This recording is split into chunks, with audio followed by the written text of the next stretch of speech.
ഇന്ന് രാവിലെ ചെറിയ തോതിൽ മഴ ഉണ്ടായിരുന്നതുകൊണ്ട് രാവിലെ പൂക്കളിടാൻ കുറച്ച് ബുദ്ധിമുട്ടായിരുന്നു. പൂക്കൾ ഇറുക്കാനും പിന്നെ പുറത്ത് കൂടെ ഇറങ്ങിയിട്ടൊക്കെ വേണ്ടേ. അപ്പം അത് പൂക്കളിറുത്ത് പൂക്കളിടാൻ കുറച്ച് ബുദ്ധിമുട്ടി. എന്നാലും ഞാൻ ചെറിയ തോതിലൊക്കെ അത്യാവശ്യം കുഴപ്പമില്ലാതെ ഒരു പൂക്കളം തട്ടിക്കൂട്ടി.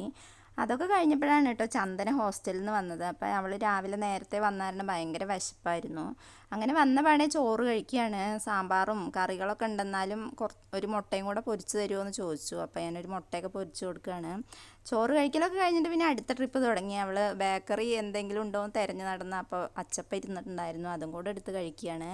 അത് കഴിഞ്ഞതേ കുറച്ച് കഴിഞ്ഞപ്പോൾ ഉച്ചഭക്ഷണത്തിൻ്റെ ടൈമായി. അപ്പോൾ സോയാബീൻ ഉണ്ടായിരുന്നു, അതെടുത്ത് വറക്കുകയാണ്. അവൾ തന്നെയാണ് വറക്കണത്. അവൾക്ക് എന്തെങ്കിലും വേണമെങ്കിൽ അവൾ എന്നെ ആശ്രയിക്കൊന്നുമില്ല, അവൾ തന്നെ എല്ലാം റെഡിയാക്കി എടുക്കും. അപ്പോൾ സോയാബീൻ വറുത്തു. പിന്നെ അതൊക്കെ കഴിഞ്ഞ് രാത്രിയിലെ പരിപാടിയാണ് കേട്ടോ. അത് രാത്രിയിൽ ചോറും കറികളൊക്കെ ഉണ്ടായിരുന്നു. അപ്പോൾ ദോശ മതി, നെയ് റോസ്റ്റ് ഉണ്ടാക്കുകയാണ് എന്നൊക്കെ പറഞ്ഞ് ദോശ ഉണ്ടാക്കുകയാണ്.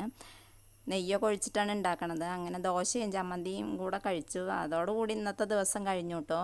അപ്പോൾ വീഡിയോ ഇഷ്ടപ്പെടുകയാണെങ്കിൽ ഒന്ന് സപ്പോർട്ട് ചെയ്യാൻ മറക്കല്ലേ.